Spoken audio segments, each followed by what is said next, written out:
When your cat drops a dead mouse at your feet, do you actually know why they did it? Most people think they do. Oh, it's a gift. They're showing off their kill. It's just instinct. But here's the thing. Every single one of those explanations is either wrong or so incomplete that it might as well be wrong. Because what your cat is actually doing when they bring you a dead animal is far more complex, far more emotional, and far more personal than anything you've been told. And one of the reasons behind it is so unexpected, it might completely change how you see your cat's role in your life. Let's start with the one everyone gets wrong. 1. They're not giving you a gift, they're feeding you. This is the most common thing people say when their cat brings them a dead animal. Aw, they brought me a present. No, they didn't. Your cat didn't wrap that mouse in a bow. They didn't think about your birthday. Cats don't operate on a gift economy. They operate on survival. What your cat actually did was hunt, kill, carry that prey all the way back to you instead of eating it themselves, and place it where you'd find it. That's not a present, that's provision. In the wild, only one category of cat consistently brings prey back to another cat: mothers. Mother cats bring dead and half-dead prey to their kittens, not as gifts, as meals, because the kittens can't hunt yet and they'll starve without help. A study published in the journal Animal Behavior found that prey retrieval in domestic cats mirrors the maternal provisioning behavior observed in wild and feral feline populations. The behavior is driven not by a desire to display hunting success, but by a caregiving instinct directed toward individuals the cat perceives as dependent. Read that again. Your cat thinks you can't feed yourself. They've watched you.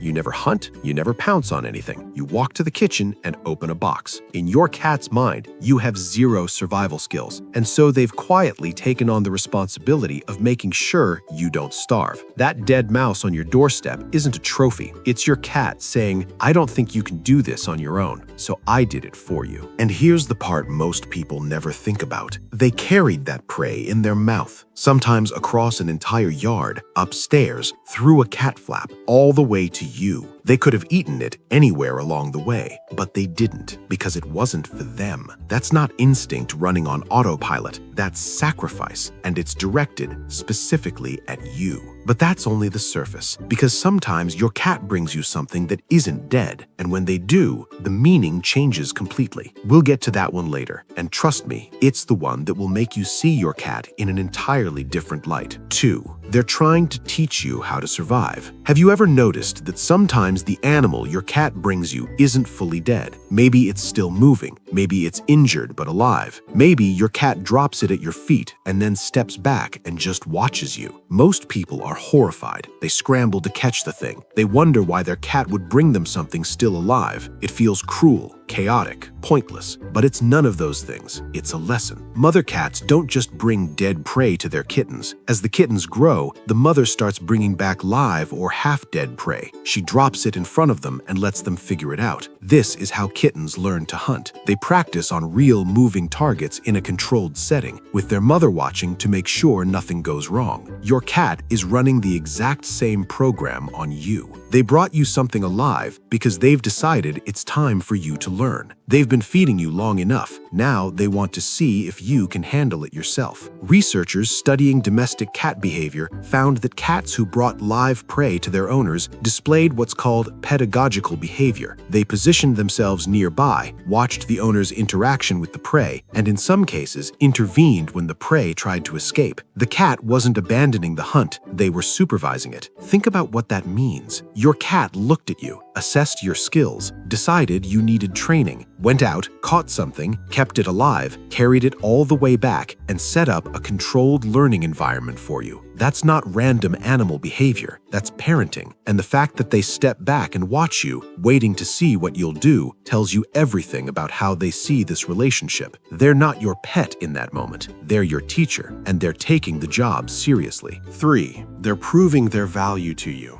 This one is less talked about, but it's real. And once you hear it, a lot of your cat's behavior is going to make a lot more sense. Not every cat who brings you dead animals is feeding you or teaching you. Some of them are auditioning. Cats in multi-cat households or in environments where they feel insecure about their position sometimes use prey as a way to demonstrate competence. They're not giving you food, they're showing you what they can do. A study from the University of Exeter found that cats who hunted and brought prey home did so more frequently when there were changes in the household: a new pet, a new person, a shift in routine, or when the owner had been absent more than usual. The researchers concluded that prey retrieval served, in part, as a social bonding strategy to reinforce the cat's relationship with their owner during periods of perceived instability. That means your cat isn't just hunting for the sake of hunting. They're hunting for you, and they're bringing the evidence home to make sure you know it. Think of it from their perspective. They can't talk. They can't tell you how skilled they are. They can't explain their value in words. So they show you with action, with results, with a dead bird on the kitchen floor that says, "I'm useful. I'm capable. Please don't forget about me." It sounds almost desperate when you put it that way, but that's because it kind of is. Your cat wants to matter to you, and this is the only resume they know how to write. And hey, if this is hitting differently than you expected, hit like and subscribe. This is the kind of understanding that changes how you treat your cat for the rest of their life. 4. They're marking your home as their territory. Here's one that almost nobody connects to this behavior. When your cat brings a dead animal into the house, they're not just bringing food, they're bringing scent. Every dead animal carries a chemical signature: blood, tissue, pheromones from the prey, and pheromones from your cat's own mouth and paws. When your cat drops that kill inside your home, they're layering the house with markers that say a hunter lives here. This territory is actively defended. Cats are obsessive about scent-based territorial management. They rub their face on furniture. They scratch surfaces to leave scent from their paw glands. They spray. Every one of these behaviors is about claiming space. Research published in the Journal of Chemical Ecology found that cats use prey remains as territorial markers in both wild and domestic settings. The scent of a fresh kill functions as a signal to other animals that the area is occupied by an active predator. So when your cat drops a mouse in the hallway, they're not being careless. They're installing a security system. They're telling every other animal that might come near your home that this territory has a predator in residence and it's not safe to enter. And where do they place these kills? Right at the entrance, by the door, in the hallway, the exact points where an intruder would come in. Your cat isn't making a mess, they're fortifying the perimeter. And they're doing it because this isn't just their home, it's yours. And they've decided both of you are worth defending. 5. They chose you over hunger. This is the one I told you about. The reason behind the dead animals that nobody expects. And it might be the most selfless thing your cat has ever done. Your cat is a predator. Hunting costs energy, real energy. Stalking, chasing, pouncing, killing, all of it burns calories that your cat needs to survive. And when they catch something, every instinct in their body tells them to eat it, right there, right now. Because in the wild, you don't know when your next meal is coming. But your cat didn't eat it. They picked it up. They carried it, sometimes across a yard, sometimes upstairs, sometimes through a window, all the way to you. Do you understand what that means? Your cat was hungry. They caught food, and instead of eating it, they brought it to you. They chose your needs over their own.